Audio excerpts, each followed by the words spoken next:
I should get a coffee.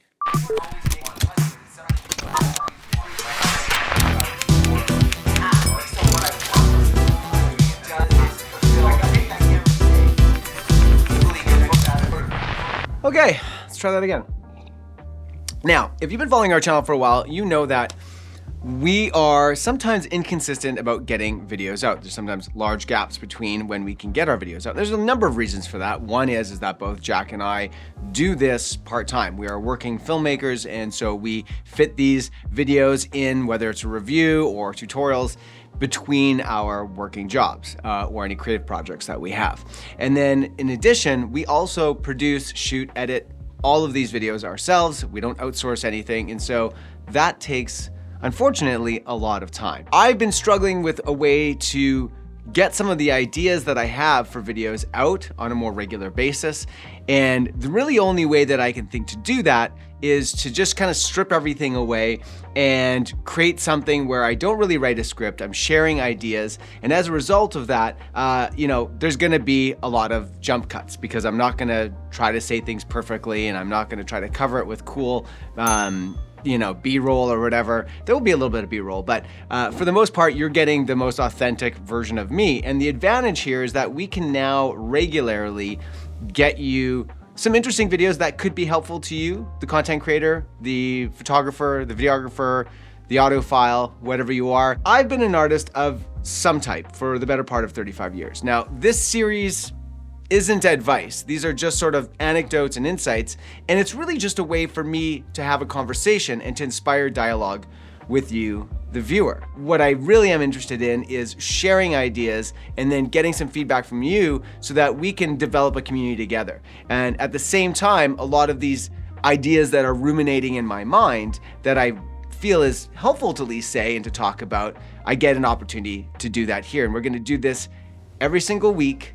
Every Saturday, we're gonna get a new video, and as such, it's called Unscripted Saturdays. And I got inspired to do this actually from a friend of mine. I have a really great friend in Los Angeles named Ben Staley. I've talked about him on this channel before. We featured him on this channel many, many years ago. That's how I got to know Ben. And every time I'm in Los Angeles, I always spend a bit of time with him. And Ben now has his own YouTube channel. And the great thing about Ben is he is one of the most incredible photographers that I know. On top of that, he's an Emmy Award-winning DP and director. And he does this thing on his YouTube channel where he does this. He just turns on a camera and has a conversation with the viewer. And his channel has been growing because he's so talented and the ideas that he shares are really insightful. And so that really inspired me. So Ben, I'm stealing this idea from you. And I thought this is a great way for us to just start to have that conversation. Now, this brings me to the topic of today's inaugural episode. And it's something that's been on my mind for a really long time. It was something that has changed the shape throughout my life as an artist, but more specifically, I would say in the last 2 years. There's been a very big seismic shift in my career and in my work as an artist and in my life in the last 2 years. And it's a result of kind of an offshoot of this one thing that I'm gonna talk about today. So if you're struggling with exhaustion and anxiety around where your career is going or where your art is going, if your art is just a pastime and you're just not finding that it's getting the traction you want it to have, or it's not evolving in the way that you want to have, I think this one thing is a great seed to plant in your mind. You may not fully ingest it right away. It took me many years to ingest it, but when it finally sunk in, everything started to change. And so that's what I really want to talk about today. Okay, jump cut number 3. I think I'm losing track actually. I think it's 3. Anyways, not that I'm gonna be counting them from now on. I'm just mental note. So today's topic is to really think about your motivation as an artist. And I know it's a bit of a trope to say that, like it feels uncomfortable coming out of my mouth because it's a conversation that happens a lot. Like, why are you in this? Why are you doing this, right? Why are you a filmmaker? Why are you a photographer? Why are you a musician? Why do you do any of these things? And in the process of deciding, okay, I wanna make a living doing this. I want this to be my profession or my career, or I want my art for just on, if you're just doing it as a side thing, You want that art to have traction. You want it to connect with people. You want to see growth in that art. And yet, for so many of us, we find ourselves locked into a system where there's so much competition and there's so many great people doing such great art that you sort of feel that your voice gets lost in this cacophony of incredible talent. And it's only getting more because as people get things like a cell phone, you know, the best camera you have is the one you have with you. And so people that normally wouldn't necessarily be good videographers or photographers, because they're shooting with a phone all the time, they're getting pretty good at it. And so the amount and the barrage of art that we see on a daily basis that's actually quite high quality is really hard to ingest when you're trying to make a living and you're trying to have a voice. You start trying to play this chess game about, well, if I do this, then I'm gonna get this opportunity, and if I make this thing, then I'm gonna do that, and I'll make this money, and I'll do all those sorts of things. And for some, that works. I will tell you though, that has never worked for me. And as much as I've tried to logic my way through the system, it has been a completely illogical process. Okay, so to illustrate my idea, I'm gonna show you the video that changed the game for me. And I think as an artist, if this is where you're at, you're in the zone. You've nailed it, right? And this is the best kind of place to be. So this video is very famous. You probably all seen it. But what happens in the video and the moments that are important are quite innocuous, and you'll likely have missed them. So this video is from 2016, and it is Maggie Rogers being discovered by Pharrell Williams while she's attending New York University's Tisch School of the Arts.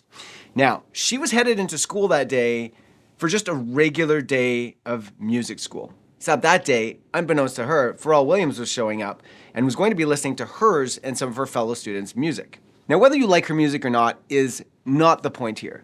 But what you can see is Pharrell's astonishment when listening to her music.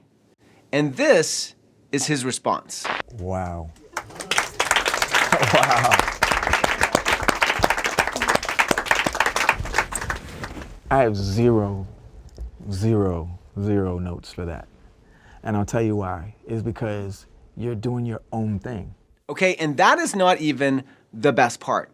As she is speaking about her music, she's not at all interested in being cool or trying to impress him or really anyone. She kind of dresses down. She's not particularly outgoing, and she speaks fairly confidently about her music. And this is the part I want you to focus on. She talks about how she stopped making music for a short period and then went abroad for a break, found new inspiration, and then she says this. I just started making music again a couple months ago, and I can't make enough. Yeah. Now, it's a very passed by comment, and she states it again a minute later. Is this song all finished? What stage are you in? I'm just trying to make as much as possible, so it's good. Are you starting to assemble what I'm saying here? Because it boils down to this. If your motivations are external, and if you're just making artistic decisions that are about, where can your art take you, or how your art needs to fit into your master plan of accomplishment and success, well, if the question even comes up of whether your art will or won't be a success, you are stepping away from the flow of your work. Your intentions are completely misdirected. And for so many of us, we spend so much of our time trying to figure out what is the strategy to allow our art to make us a success rather than letting the art just be the art. And listen, I get it. Life is very complicated. I'm just like you. I have bills to pay. I have a family. I have obligations. I have things that I have to do that don't allow me to just do whatever I want to do. But oftentimes, we're so distracted by that we stop thinking about our enthusiasm for expressing the talent that we've worked so hard to build over the years. So many of artists I knew in real life who were doing really amazing art and were also not particularly stressed had one thing in common. They kind of didn't care. All right, so I want to finish this video off because I want to keep them short by introducing you to someone who is just going to basically carbon copy the last thing that I told you, but with a slightly different modularity to it. It is the masterful, it is the Zen Buddha artist of our generation, Mr. Rick Rubin. Now, if you don't know who Rick Rubin is, he's one of my personal heroes, and please Wikipedia him. And I think that if you don't know who he is, you're gonna have your mind blown. For Rick, he never aspired to have a career in music. He never thought he would be a producer. He was going to law school, I believe, in New York City, and he was just recording bands in his dorm room. So really the goal of making records was more almost like a documentarian of like, I'd go to these clubs, I'd hear this incredible music, then I would buy the records and they wouldn't be anything like it. And just from the fan point of view of wanting records that sounded like what I heard at the club, I started making them. And if you look at Rick Rubin's body of work, what you see is the craziest gamut of artists that he's produced. People drop everything to work with him because he only says yes to a project if he genuinely wants to do it. If he just feels that it's the right thing at that moment to satiate his curiosity, to just envelop himself in the art. We're now in a generation where people are really looking for meaning. This world is a very torrential place when it comes to a lot of information coming at us about how we should live our lives. Hey, listen, man, I'm adding to this cacophony. I get it. But what people like Rick Rubin do is that they remind us that your happiness, which is the only thing you're really responsible is for your satisfaction and your happiness. And that doesn't necessarily come from the direction you think your career is going to go. It comes from engaging in something that you really just simply want to do, and it's something you've always wanted to do. Little jump cut here because I want to pull a clip of Rick Rubin talking for a second before we end this video. All right, so I found the clip, and I'm going to play this. It's like 32 seconds long, and then we're going to wrap up. Only advice I would have would be to not listen to anyone and to do what you love and to make things that you love, whatever it is. Make your favorite things. Be the audience. Make the thing for you the audience. And it doesn't really matter what anyone else thinks. And if you have to get a job to support yourself so that you can make your art, that's fine. You can't make art for someone else. You can't make art with someone else in mind. I don't believe it can be good. Yeah, I could not agree more. And that is what you saw in Maggie Rogers, was somebody who just had so many ideas and wanted to go on that journey for themselves. They were their own audience. And I encourage you to watch the whole video, that whole Pharrell Williams video, because the difference between her and everybody else is just so stark. And so I want to encourage you to look at your motivations and ask, who's the audience for my work? Because the minute that I made the audience me for my work, it didn't matter whether it was successful or not, because I was happier. And in the end, the only thing that really matters to us is our own satisfaction with a life well lived and our own happiness.